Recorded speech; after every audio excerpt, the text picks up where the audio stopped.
Well, hello and welcome to this online reflection from the Northwestern Baptist Association in the UK.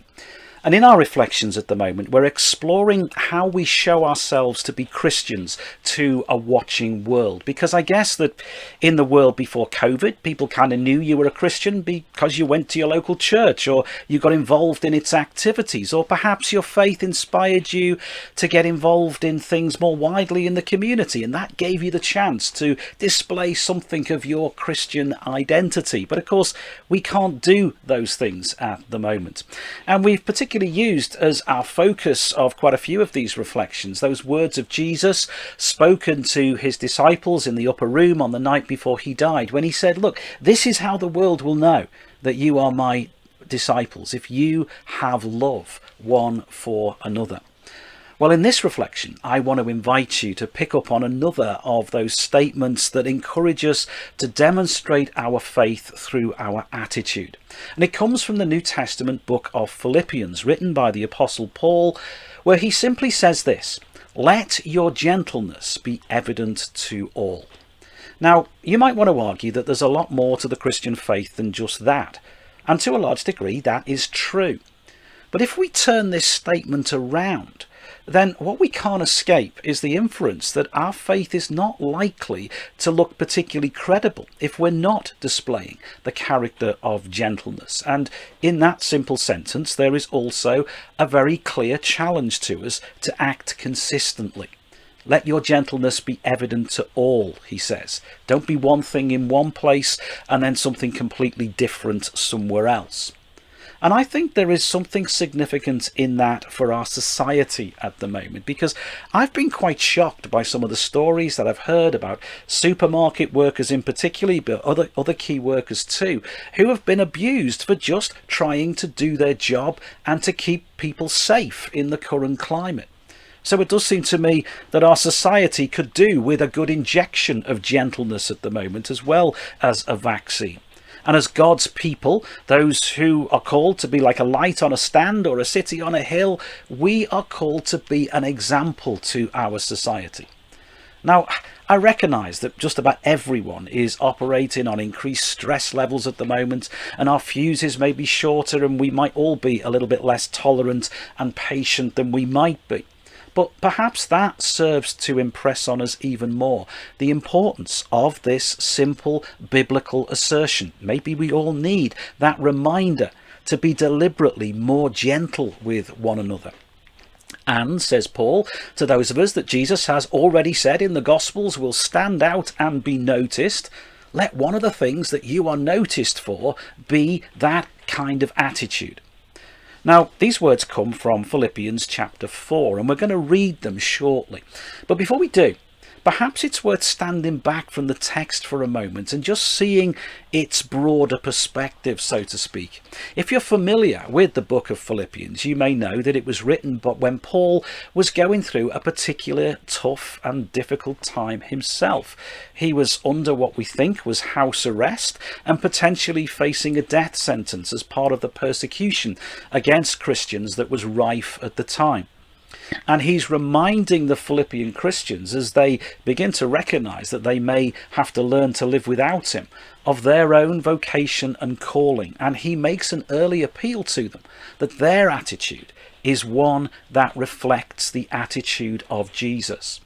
And we then only really need to turn over a page or so, and then we find this call to be a people whose gentleness is evident to all. So we might argue that this is one of the practical outworkings of that broader call to have the same attitude as Jesus.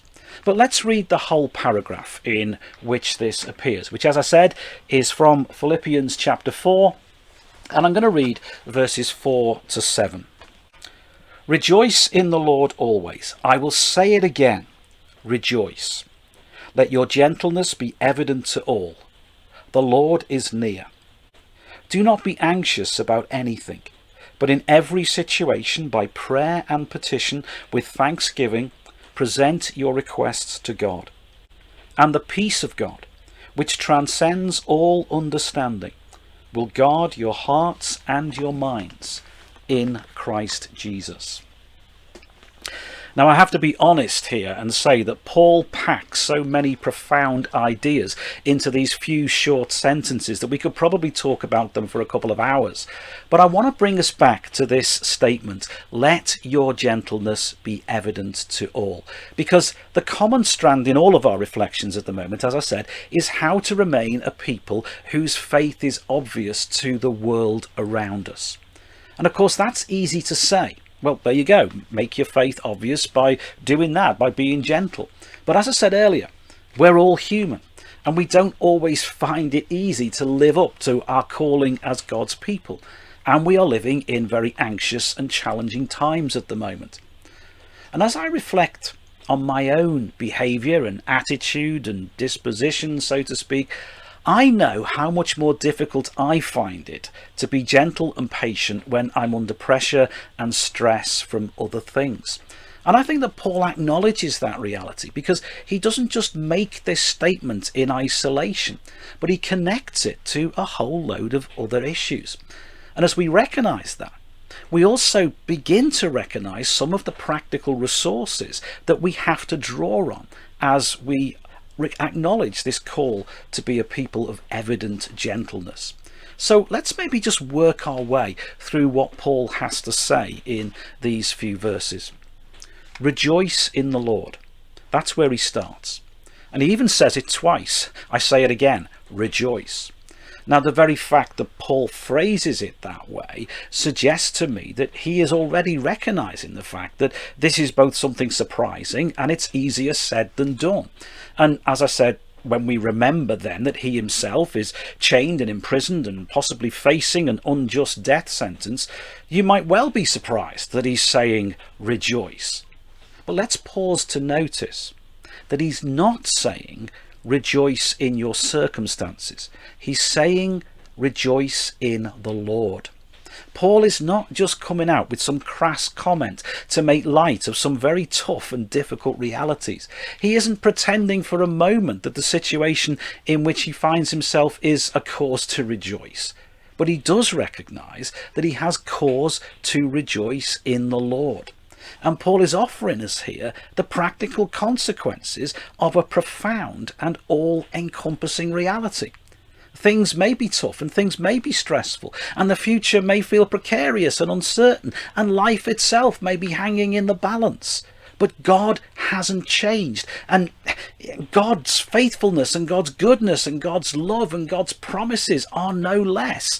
And even if we look at our immediate circumstances and say that we've got nothing in them to rejoice about, we can rejoice in the Lord.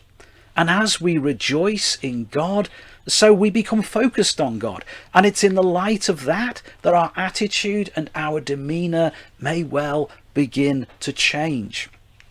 And we can rejoice in the Lord because the Lord is near, as his argument continues. And that's another phrase that's worth pausing to consider. The Lord is near. Now, at one level, that reminds us that we're not alone in our endeavours to reflect the attitude of Jesus, or indeed in our endeavours to do anything else. The Lord is near. God's resources are at hand. God is there to help us in the struggle.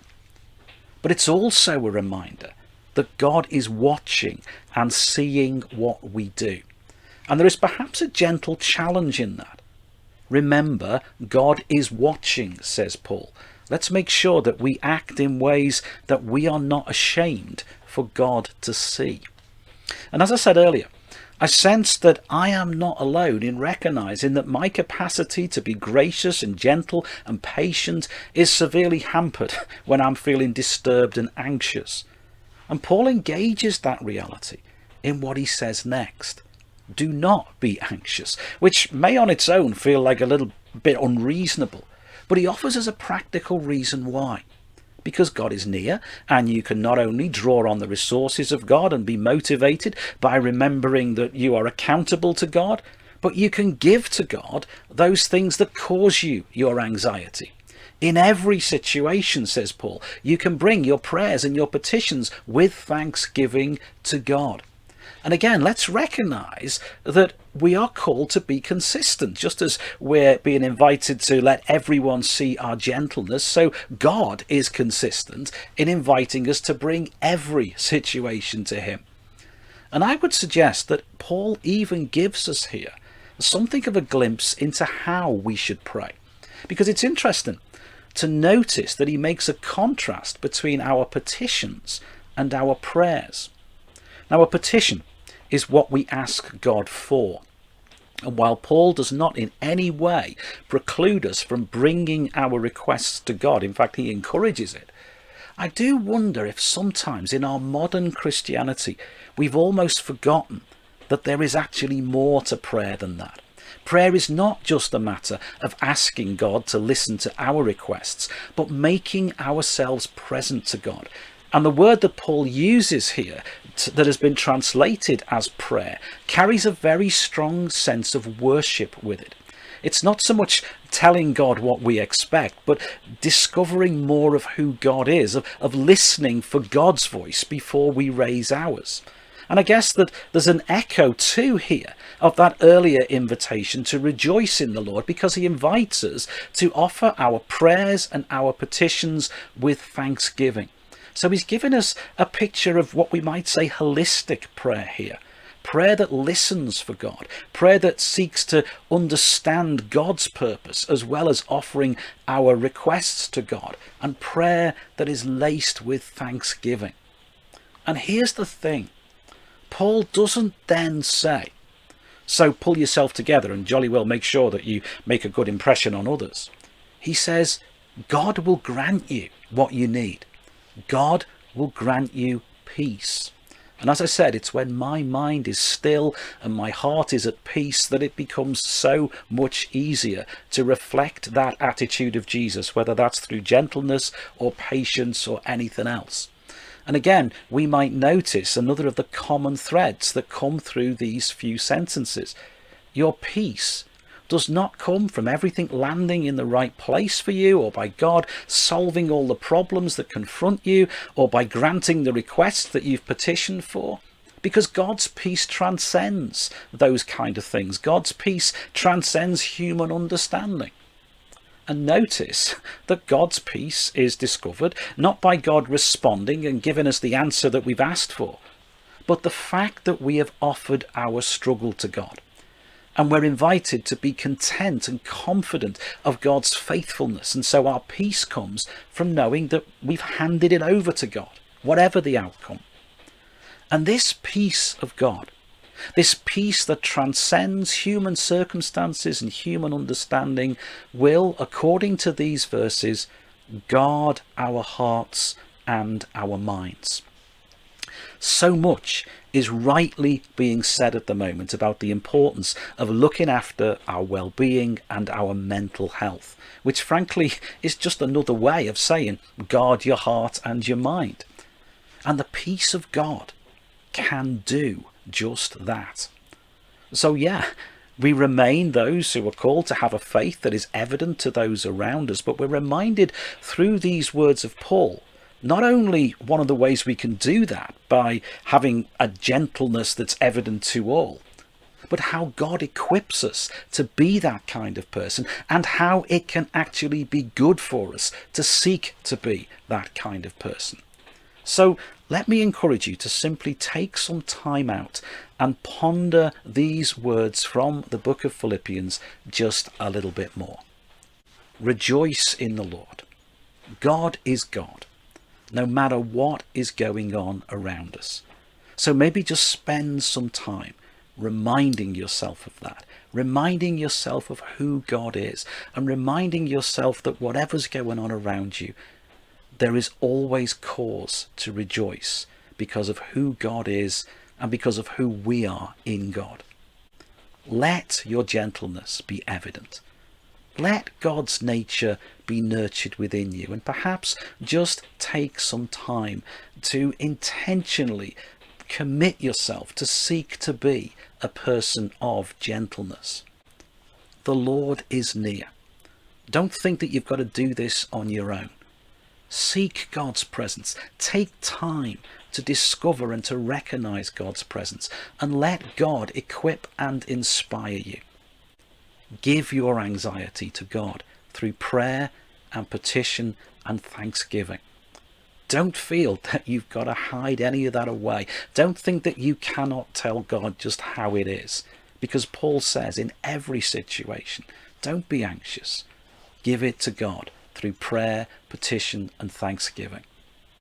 And may the gift of God's peace be ours to receive. Simply ask God for that gift of peace, even if the world around you is in turmoil at the moment. And may your heart and your mind be guarded as you so seek to do. Thanks for listening.